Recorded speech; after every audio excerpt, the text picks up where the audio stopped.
Hello friends, ओम श्री गणेशाय नमः। ओम नमः शिवाय। आप सभी का स्वागत है आपके अपने यूट्यूब चैनल पर।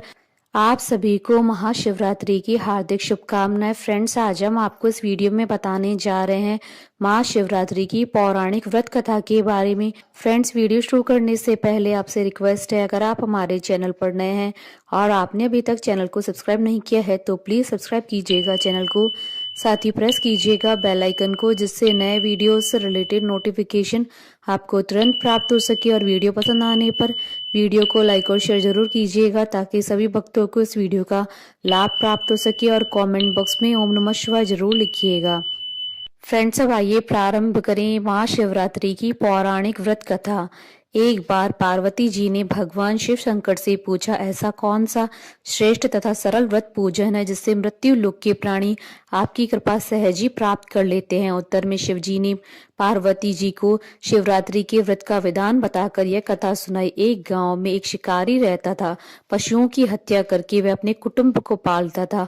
वह एक साहूकार का ऋणी था, लेकिन उसका ऋण समय पर न चुका सका। क्रोधवश साहूकार ने शिकारी को शिव मठ में बंदी बना दिया। संयोग से उस दिन शिवरात्रि थी। शिकारी ध्यान मग्न होकर शिव संबंधी धार्मिक बातें सुनता रहा। चतुर्दशी को उसने शिवरात्रि की कथा भी सुनी। संध्या होते ही साहूकार ने उसे अपने पास बुलाया और ऋण चुकाने के विषय में बात की। शिकारी अगले दिन सारा ऋण लौटा देने का वचन देकर बंधन से छूट गया। अपनी दिनचर्या की भांति वह जंगल में शिकार के लिए निकला, लेकिन दिन भर बंदी गृह में रहने के कारण भूख प्यास से व्याकुल था। शिकार करने के लिए वह एक तालाब के किनारे बेल के वृक्ष पर पड़ाव बनाने लगा। बेल वृक्ष के नीचे ही शिवलिंग था जो बेल पत्रों से ढका हुआ था। शिकारी को उसका पता न चला। पड़ाव बनाते समय उसने जो टहनियां तोड़ी वह संयोग से शिवलिंग पर गिरी। इस प्रकार दिन भर भूखे प्यासे शिकारी का व्रत भी हो गया और शिवलिंग पर बेल पत्र भी चढ़ गए। एक पहर रात्रि बीत जाने पर एक गर्भिणी मृगी तालाब पर पानी पीने पहुंची। शिकारी ने धनुष पर तीर चढ़ाकर ज्यों ही प्रत्यंचा खींची। मृगी बोली, मैं गर्भिणी हूँ, शीघ्र ही प्रसव करूंगी। तुम एक साथ दो जीवों की हत्या करोगे जो ठीक नहीं है। मैं अपने बच्चे को जन्म देकर शीघ्र ही तुम्हारे सामने प्रस्तुत हो जाऊंगी, तब तुम मुझे मार लेना। शिकारी ने प्रत्यंचा ढीली कर दी और मृगी झाड़ियों में लुप्त हो गई। कुछ ही देर बाद एक और मृगी उधर से निकली। शिकारी की प्रसन्नता का ठिकाना न रहा। समीप आने पर उसने धनुष पर बाण चढ़ाया। तब उसे देख मृगी ने विनम्रता पूर्वक निवेदन किया, हे पारदी, मैं थोड़ी देर पहले ही ऋतु से निवृत्त हुई हूँ, कामातुर विहरणी हूँ, अपने प्रिय की खोज में भटक रही हूँ। मैं अपने पति से मिलकर शीघ्र ही तुम्हारे पास आ जाऊंगी। शिकारी ने उसे भी जाने दिया। 2 बार शिकार को खोकर उसका माथा ठनका। वह चिंता में पड़ गया। रात्रि का आखिरी पहर भी बीत रहा था। तभी एक अन्य मृगी अपने बच्चों के साथ उधर से निकली। शिकारी के लिए यह स्वर्णिम अवसर था। उसने धनुष पर तीर चढ़ाने में देर न लगाई। वह तीर छोड़ने ही वाला था कि मृगी बोली, हे पारधी, मैं इन बच्चों को पिता के हवाले करके लौट आऊंगी, इस समय मुझे मत मार। शिकारी हंसा और बोला, सामने आ शिकार को छोड़ दूं?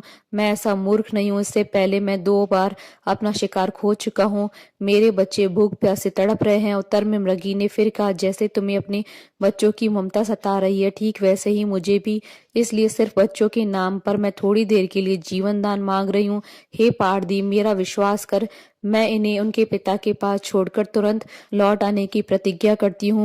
मृगी का दीन स्वर सुनकर शिकारी को उस पर दया आ गई। उसने उस मृगी को भी जाने दिया। शिकार के अभाव में बेलपत्र पर बैठा शिकारी बेलपत्र तोड़ तोड़कर नीचे फेंकता जा रहा था। पौ फटने को ही तो एक हष्ट पुष्ट मृग उसी रास्ते पर आया। शिकारी ने सोच लिया कि इसका शिकार अवश्य करेगा। शिकारी की तनी हुई प्रत्यंचा देकर मृग विनीत स्वर में बोला, हे पारधी भाई, यदि तुमने मुझसे पूर्व आने वाली 3 मृगियों तथा छोटे छोटे बच्चों को मार डाला है तो मुझे भी मारने में विलंब न करो, ताकि उनके वियोग में मुझे एक क्षण भी दुख न सहना पड़े। मैं उन मृगियों का पति हूँ। यदि तुमने उन्हें जीवन दान दिया है तो मुझे भी कुछ क्षण जीवन दान देने की कृपा करो। मैं उनसे मिलकर तुम्हारे सामने उपस्थित हो जाऊंगा। मृग की बात सुनते ही शिकारी के सामने पूरी रात का घटनाक्रम घूम आया। उसने सारी कथा मृग को सुना दी। तब मृग ने कहा, मेरी तीनों पत्नियां जिस प्रकार प्रतिज्ञाबद्ध होकर गई है, मेरी मृत्यु से अपने धर्म का पालन नहीं कर पाएंगी। अतः जैसे तुमने उन्हें विश्वास पात्र मानकर छोड़ा, वैसे ही मुझे भी जाने दो। मैं उन सबके साथ तुम्हारे सामने शीघ्र ही उपस्थित होता हूँ। उपवास, रात्रि जागरण तथा शिवलिंग पर बेलपत्र चढ़ाने से शिकारी का हिंसक हृदय निर्मल हो गया। उसमें भगवत शक्ति का वास हो गया था। धनुष तथा बाण उसके हाथ से सहज ही छूट गए। भगवान शिव की अनुकंपा से उसका हिंसक हृदय कारुणिक भावों से भर गया। वह अपने अतीत के कर्मों को याद करके पश्चाताप की ज्वाला में जलने लगा। थोड़ी देर बाद मृग सपरिवार शिकारी के समक्ष उपस्थित हो गया ताकि वह उनका शिकार कर सके, किंतु जंगली पशुओं की ऐसी सत्यता, सात्विकता एवं सामूहिक प्रेम भावना देखकर शिकारी को बड़ी गिलानी हुई। उसकी नेत्रों से आंसुओं की झड़ी लग गई। उस मृग परिवार को न मारकर शिकारी ने अपने कठोर हृदय को जीव हिंसा से हटा सदा के लिए कोमल व दयालु बना लिया। देवलोक से समस्त देव समाज भी इस घटना को देख रहा था। घटना की परिणति होते ही देवी देवताओं ने पुष्प की वर्षा की। तब शिकारी तथा मृग परिवार मोक्ष को प्राप्त हुआ। बोलिए भगवान शंकर माता पार्वती जी की जय। हमारे साथ इस वीडियो में अंत तक बने रहने के लिए आपका धन्यवाद। ओम श्री गणेशाय नमः। ओम नमः शिवाय।